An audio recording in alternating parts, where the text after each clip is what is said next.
Assalamualaikum warahmatullahi wabarakatuh. Kembali lagi dalam pelajaran Bahasa Melayu tahun 5. Tajuk yang kita akan pelajari pada hari ini ialah Kem Jati Diri dan Pengorbananku Demi Tugas. Baik, ada beberapa kemahiran yang akan kita pelajari pada hari ini, iaitu kemahiran mendengar dan bertutur bagi tajuk yang pertama, iaitu Kem Jati Diri, dan kemahiran menulis bagi tajuk Pengorbananku Demi Tugas. Baik, kriteria kejayaan yang akan kamu dapat pada hari ini ialah untuk tajuk yang pertama, Kem Jati Diri, murid dapat memberikan 4 respon terhadap soalan secara kritis dan kreatif, dan manakala bagi tajuk Pengorbananku Demi Tugas, murid dapat menghasilkan 5 jawapan dengan alasan secara kritis dan juga kreatif. Jadi hari ini kamu perlu banyak menulis sedikit. Baik, kita terus pada tajuk yang pertama. Kita rujuk dulu tugasan yang akan kamu lakukan pada hari ini. Tugasan yang pertama yang akan kamu lakukan ialah baca petikan yang terdapat pada muka surat 98 ini, kemudian jawab soalan. Okey, kamu boleh rujuk pada buku teks muka surat 98. Tajuknya ialah Kem Jati Diri. Baik, mari kita baca. Baca bersama-sama. Afifi dan rakan-rakan terpilih untuk menghadiri Kem Jati Diri anjuran sekolah mereka. Dalam risalah program itu terdapat maklumat untuk bakal peserta. Baik, risalah program ini bermaksud surat edaran. Okay, surat edaran yang biasanya kadang-kadang kamu terima dari sekolah, itu pun kita boleh panggil sebagai risalah program. Okay, maksudnya risalah program ni kalau ada satu program yang akan kita lakukan, kemudian ada surat edaran, itu pun kita boleh panggil risalah. Baik. Kem Jati Diri.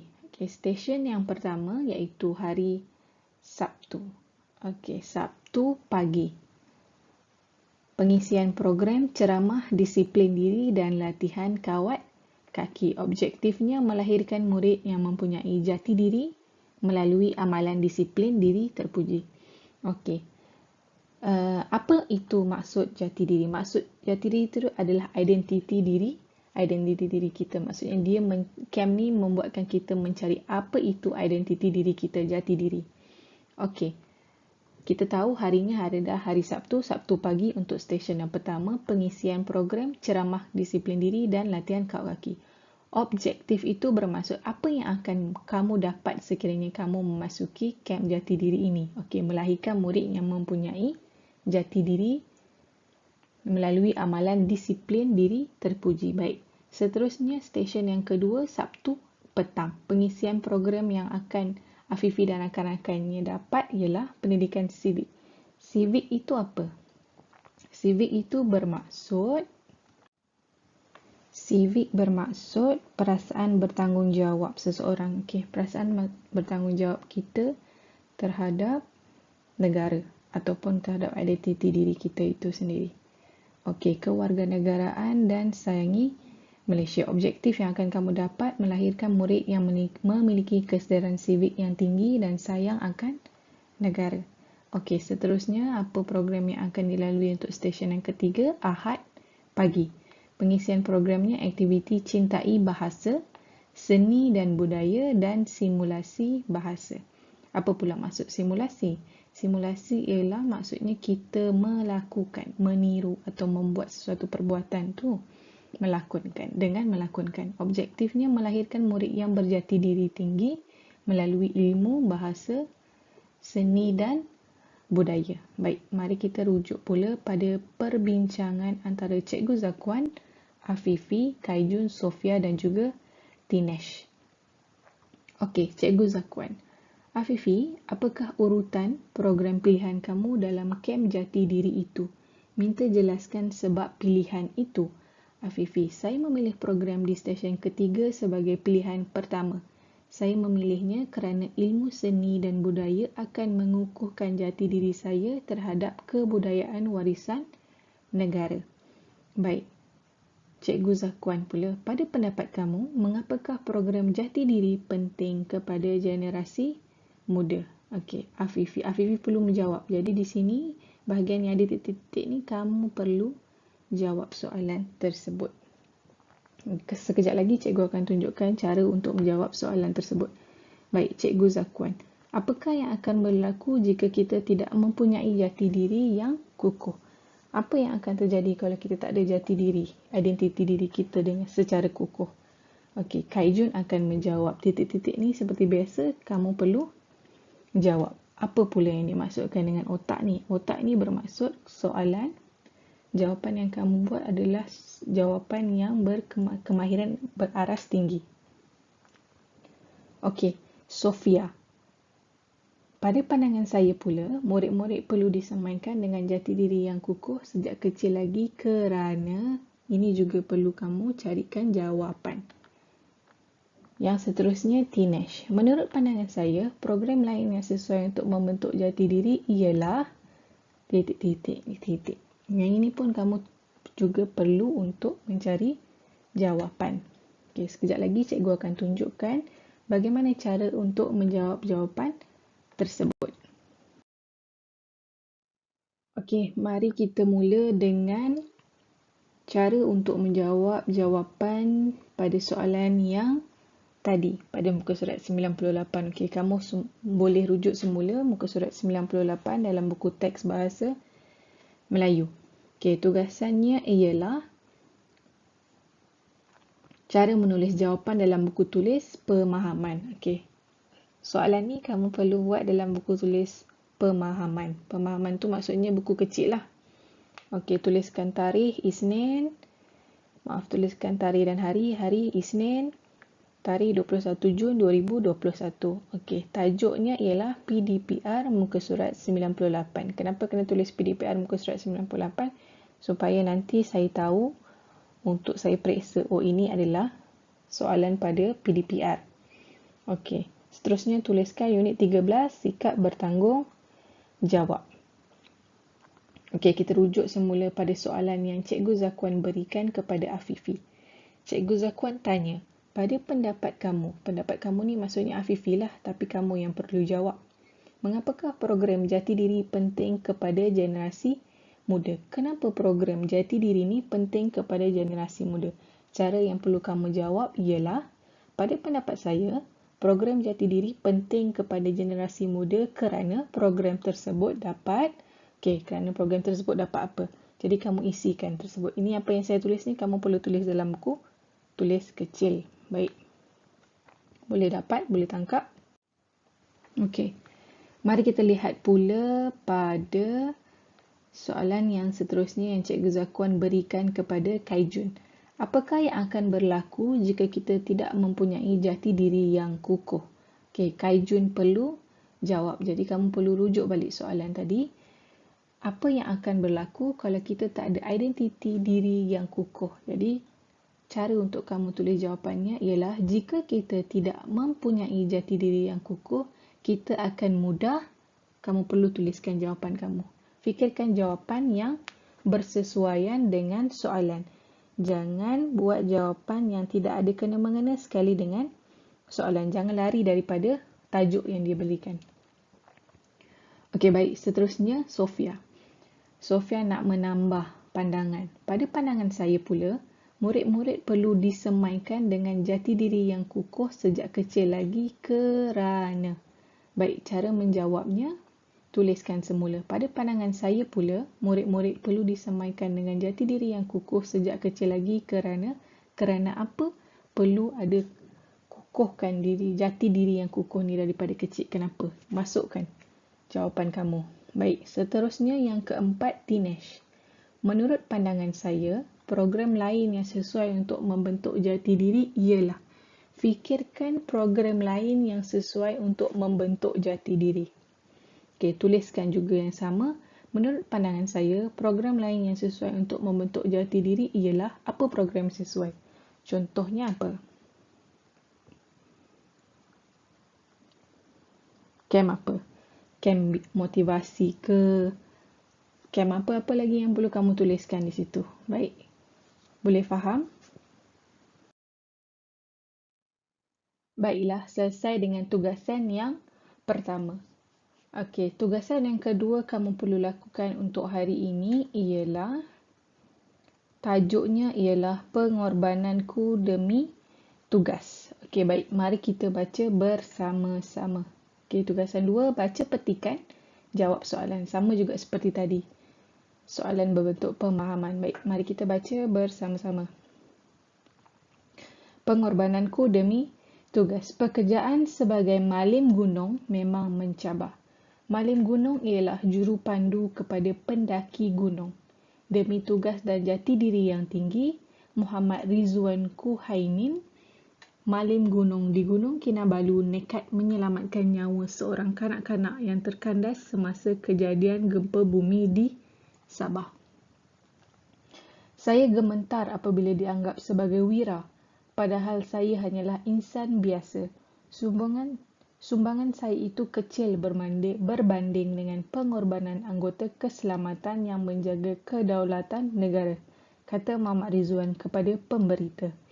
Muhammad Rizwan hanya merendah diri dan menyifatkan dirinya masih seperti malim gunung lain yang mencari rezeki dengan membawa pendaki ke puncak Gunung Kinabalu.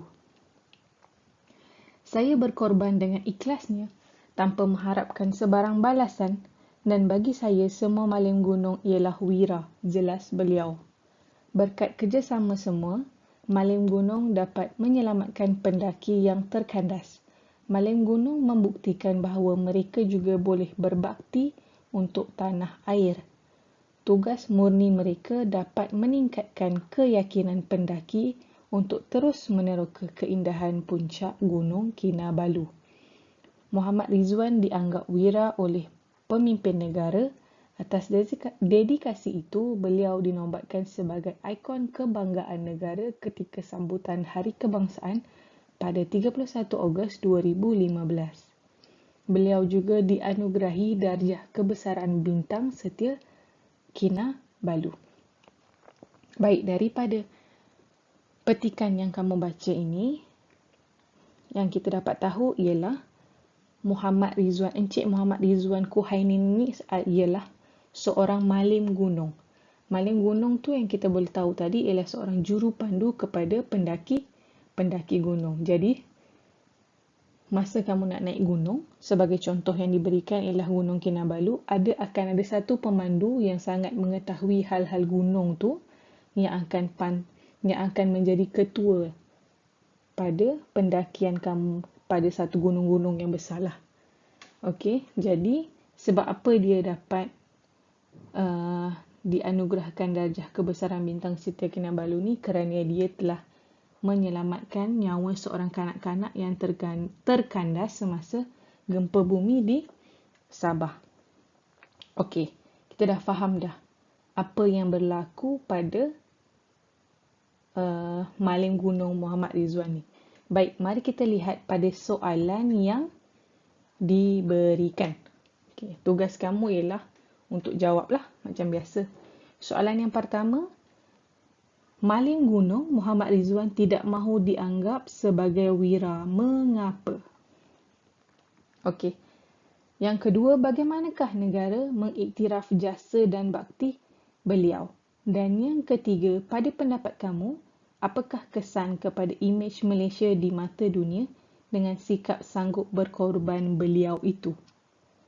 Yang keempat, apakah sumbangan malim gunung terhadap pembangunan negara? Dan yang kelima, nyatakan pengajaran yang boleh diambil daripada kisah di atas. Okey, nombor 1, 2, 5 jawapan boleh dapat daripada petikan. Kecuali nombor 3 dan 4, kamu perlu berfikir secara sendiri. Sebab dia nak uji kamu, sama ada kamu boleh berfikir secara aras tinggi ke tidak. Sebab tu dia mintakan pendapat. Okey, mari kita lihat cara untuk menjawabnya. Baik, cikgu telah pun sertakan cara macam mana nak jawab. Macam tugasan 1 tadi. Yang ini tugasan 2. Tak perlu tuliskan tarikh dan hari pun tak apa. Sebab hari dan tarikh kita buat hari yang sama kan, PDPR. Cuma perlu tuliskan tajuk. PDPR muka surat 100. Okey, supaya saya tahulah nanti, oh ini muka surat 100. Okey, baik. Kita rujuk semula tadi pada soalan yang pertama. Malim gunung, Muhammad Rizwan tidak mahu dianggap sebagai wira. Mengapa? Kenapa Encik Muhammad Rizwan ni tak mahu dianggap sebagai wira? Jadi kamu tuliskan. Malim gunung, Encik Muhammad Rizwan tidak mahu dianggap sebagai wira kerana ada jawapan di dalam petikan. Cari. Boleh cari dan tuliskan. Okey. Dan yang kedua, bagaimanakah negara mengiktiraf jasa dan bakti beliau? Okey, kita ambil sedikit. Macam biasa saya cakap, kalau buat soalan pemahaman, kita perlu ambil sedikit daripada soalan. Okey, nak ambil daripada mana? Ambil daripada mana yang sesuai. Contohnya, negara mengiktiraf jasa dan bakti beliau, kita tambahkan dengan menobatkannya sebagai, dia dinobatkan sebagai apa? Apa tadi? Apa yang dia dapat tadi? Darjah kebesaran apa yang dia dapat tadi? Okey, seterusnya soalan yang ketiga. Pada pendapat kamu, apakah kesan kepada imej Malaysia di mata dunia dengan sikap sanggup berkorban beliau itu? Okey, ambil juga macam tadi, kena masukkan. Bila ada saja soalan yang dikata, pada pendapat kamu, menurut kamu, terus tulis. Pada pandangan saya, pada pendapat saya pun boleh, tak ada masalah. Okey, pada pandangan saya, imej Malaysia dipandang tinggi di mata dunia dengan apa? Agak-agaknya apa? Jangan lari, jawab soalan lari daripada soalan ataupun tajuk yang dia berikan. Kalau dia cerita pasal gunung, pasal malim gunung ni, kaitkan dengan jawapan tersebut. Jangan lari daripada soalan ataupun tajuk. Okey. Seterusnya, apakah sumbangan malim gunung terhadap pembangunan negara? Okey, kita boleh ambil sedikit. Sumbangan malim gunung terhadap pembangunan negara ialah apa sumbangan malim gunung ni? Bukan tertumpu pada Encik Muhammad Rizwan ni je, tak. Kita kaitkan dengan apa sumbangan malim gunung ni kepada negara. Cari dalam. Oh, tak ada cari dalam. Yang ini gunakan asah otak kamu dengan mencari jawapan yang sesuai. Okey, yang kelima. Pengajaran daripada kisah di atas. Nyatakan pengajaran yang boleh diambil daripada kisah di atas. Okey, kita ambil sedikit macam biasa. Pengajaran daripada kisah di atas ialah kita mestilah, okey, masukkan apa pengajaran yang kamu dapat daripada kisah maling gunung ni. Okey, boleh faham? Okey. Kalau ada yang masih tak boleh faham, boleh PM cikgu dekat Telegram. Okey, PM cikgu kat Telegram, tanya dan cikgu akan bantu untuk jawab. Mungkin soalan ni agak susah juga untuk kamu jawab, tapi tak apa, cuba dulu. Sekiranya ada pertanyaan, tolong PM dan tanya. Okey. Kemudian setelah selesai tugasan 1 dan 2, boleh tangkap gambar, screenshot, kemudian hantar dalam channel Telegram Bahasa Melayu. Okey. Semoga berjumpa lagi dalam PDPR yang seterusnya. Cuba jawab dulu, insya-Allah. Ada masa kita akan bincangkan jawapan ini. Okay, Assalamualaikum warahmatullahi wabarakatuh.